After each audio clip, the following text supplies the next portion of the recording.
బతుకమ్మ వచ్చిన తర్వాత బలం వచ్చింది, బతుకమ్మ పాట వచ్చిన తర్వాత ఇది మా సంస్కృతి, ఇది మా పండుగ, ఇగో గిది తెలంగాణ అని ఎత్తిన ప్రతి బతుకమ్మలో కూడా జై తెలంగాణ జెండా పెట్టి మా ఆడబిడ్డలందరూ కూడా బతుకమ్మ అంటే ఏందో ప్రపంచానికి పునఃపరిచయం చేసుకోవడం జరిగింది.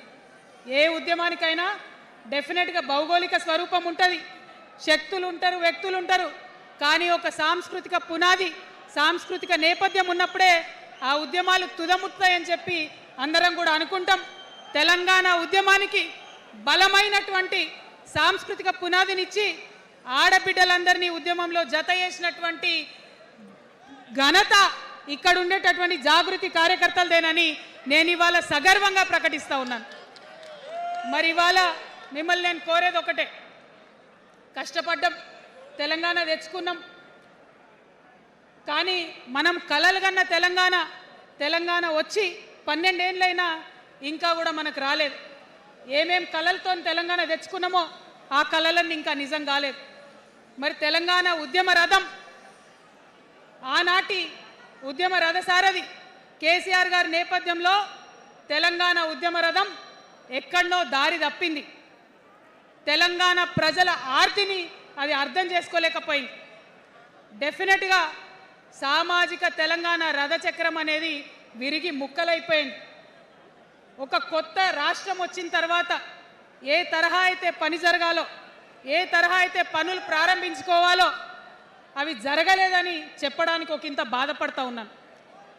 ఆనాడు ఏమనుకున్నాం, తెలంగాణ రాష్ట్రం వస్తే మనందరి బానిస సంఖ్యలు పోతాయి అనుకున్నాం, కానీ రైతులకు బేడీలు పడ్డాయి, ఇసుక దందా మీద ప్రేమతోని నేరెళ్ళల దళితులకు దెబ్బలు పడ్డాయి, చావులైనాయి. ఒకరిద్దరు కలిసి మాట్లాడుకోవాలంటే ఎవరు ఫోన్ ఎక్కడ మానిటర్ చేస్తుండ్రో అని భయం, వ్యక్తిగత స్వేచ్ఛ లేదు, దారుణమైనటువంటి నిఘా నీడలో తెలంగాణ అంతా కూడా బతికింది. ఇది వాస్తవం. మనం అనుకున్న కలల తెలంగాణ రాలేదన్నది ముమ్మాటికి వాస్తవం. మరి అటువంటి సందర్భంలో నేను ఇవాళ మీ అందరికి ఒక మాట చెప్పాలి. ఆనాడు పరిపాలించిన కుటుంబంలో నేను కూడా ఒక భాగం. ఆనాడు పరిపాలించిన కుటుంబంలో ఒక భాగమైనందుకు కొన్ని విషయాలకు నేను సిగ్గుపడతా ఉన్నాను. తెలంగాణ ప్రజల్ని క్షమించమని కూడా కోరుతా ఉన్నాను. కానీ తెలంగాణ సాధించినందుకు మాత్రం చాలా గర్వపడుతున్నాను. నా జన్మ ధన్యమైందని చెప్పి భావిస్తూ ఉన్నాను. మరి అనేకమైనటువంటి తప్పులు జరిగినాయి, అనేకమైనటువంటి నేరాలు జరిగినాయి, అనుకున్నటువంటి తెలంగాణ సాధించుకోలేదు. మరి ఆ తప్పులో ఎక్కడో ఒక దగ్గర నాకు భాగం ఉందని చెప్తున్నప్పుడు మరి కేవలం క్షమాపణ చెప్తే సరిపోతుందా? ఏ తెలంగాణ అయితే కావాలనుకున్నామో, ఏ సామాజిక న్యాయ తెలంగాణ అయితే రావాలని అనుకుంటున్నామో దానికోసం నడుం బిగించి కష్టపడి పని చేయాల్సిన అవసరం కూడా ఉంది. మరి ఇవాళ పని చేయడం కోసమే తెలంగాణ రాష్ట్ర సేన ఇవాళ తెలంగాణ ప్రజల ముందుకు వచ్చింది. రేపటి నుంచి మీరు చూస్తారు మా పని ఎట్లుంటుందో, మా పనితీరు ఎట్లుంటుందో. ఎందుకంటే ఏ పోరాటం చేయాలన్నా, ఏ ప్రజలకు మంచి చేయాలన్నా కేవలం కొట్లాడితే సరిపోదు, దానికి రాజకీయ అధికారం కూడా ఉండాలి. రాజకీయ అధికారం తోడైనప్పుడే ప్రజలకు చేయాలనుకున్న మంచి చేయగలుగుతాం. అందుకే ఇవాళ పార్టీ పెట్టేది.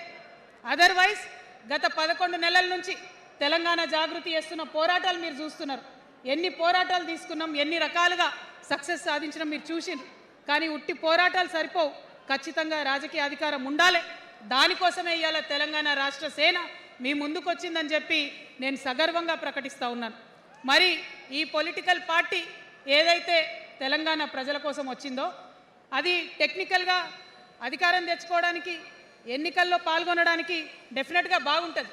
కానీ దానికి ఒక ఆత్మ ఉండాలి, దానికి ఒక నేపథ్యం ఉండాలి. ఇవాళ బీఆర్ఎస్తో అదే కదా ప్రాబ్లం. టెక్నికల్గా బాగున్నారు, ఎలక్షన్ పోతున్నారు, సీట్లు గెలుస్తున్నారు, కానీ తెలంగాణ ఆత్మను కోల్పోయింది. కాబట్టే ఇవాళ తెలంగాణ రాష్ట్ర సేన వచ్చింది. నేను తెలంగాణ ప్రజలందరికీ చేతులు జోడించి నమస్కరించి ఒక మాట చెప్తున్నా.